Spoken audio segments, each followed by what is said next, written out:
Hi ನಮಸ್ಕಾರ ಎಲ್ಲರಿಗೂ ದೀಪಾವಳಿ ಹಬ್ಬದ ಶುಭಾಶಯಗಳು. ಇವತ್ತಂತೂ ಸಿಕ್ಕಾಬಟ್ಟೆ ಬೇಜಾರಾಗೋಯ್ತು. ಯಾಕಂದರೆ ಮಳೆ 4 ಗಂಟೆ ರಾತ್ರಿಗೆ ಇಟ್ಟಿದ್ದು 11 ಗಂಟೆಗೆ ಮಳೆ ಬಿಡ್ತು.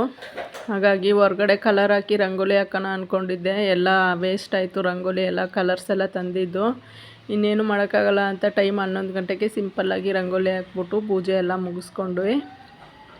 ಇನ್ನು ಹೊರಗಡೆ ಮಳೆ ಬರ್ತಾ ಇದ್ದಿದ್ದ ಕಾರಣ ಮನೆ ಒಳಗಡೆ ಕೆಲಸ ಮಾಡ್ಕೊಬಿಡೋಣ ಅಂತ ಹೇಳಿ ದೇವ್ರ ಮನೆ ಎಲ್ಲ ಕ್ಲೀನ್ ಮಾಡಿಕೊಂಡು ಮತ್ತು ಅಡುಗೆಗೆಲ್ಲ ಪ್ರಿಪೇರ್ ಮಾಡ್ಕೊಂಡಿದ್ದೆ.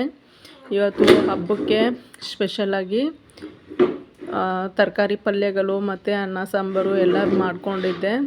ಈ ಮಳೆ ಬಂದು ಸಿಕ್ಕಾಬಟ್ಟೆ ಬೇಜಾರು ಮಾಡಿಸ್ಬಿಡ್ತು. ತುಂಬ ಆಸೆ ಇಟ್ಕೊಂಡಿದ್ದೆ ಹೊರಗಡೆ ಕಲರ್ಸ್ ಹಾಕಿ ರಂಗೋಲಿ ಹಾಕಿ ದೀಪ ಹಚ್ಚಬೇಕು ಅಂತ. ಸೊ ಮಳೆಯಿಂದ ತುಂಬ ಡಿಸ್ಟರ್ಬ್ ಆಯಿತು. ಹಾಗಾಗಿ ಮಾಡೋಕ್ಕಾಗಿಲ್ಲ. ಸಿಂಪಲ್ಲಾಗಿ ರಂಗೋಲಿ ಹಾಕ್ಕೊಂಡಿದ್ದೆ.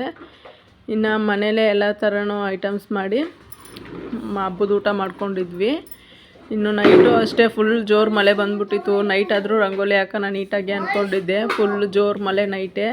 ಇನ್ನು ಮಕ್ಕಳಿಗೂ ಅಂತೂ ಪಟಾಕಿ ಅಂತೂ ಈಸ್ಕೊಡೋಕ್ಕೂ ಆಗಿಲ್ಲ. ಮನೆಯಲ್ಲೇ ಸ್ವಲ್ಪ ಸುರ್ಸುರು ಬತ್ತಿ ಇತ್ತು, ಹಾಗಾಗಿ ಅದನ್ನೇ ಹೊಡ್ಕೊಂಡಿದ್ರು. ಇನ್ನು ಹಬ್ಬದ ದಿನ ಹಂಗೆ ಇರೋಕ್ಕಾಗಲ್ವಲ್ಲ ಅಂತ ಹೇಳಿ ಹೊರಗಡೆ ಸಿಂಪಲ್ಲಾಗಿ 1-2 ದೀಪ ಹಚ್ಚಿದ್ದೆ ಅಷ್ಟೇ. ಹಬ್ಬದ ದಿನ ಮಳೆ ಬಂತಂತೂ ಸಿಕ್ಕಾಬಟ್ಟೆ ಬೇಜಾರು.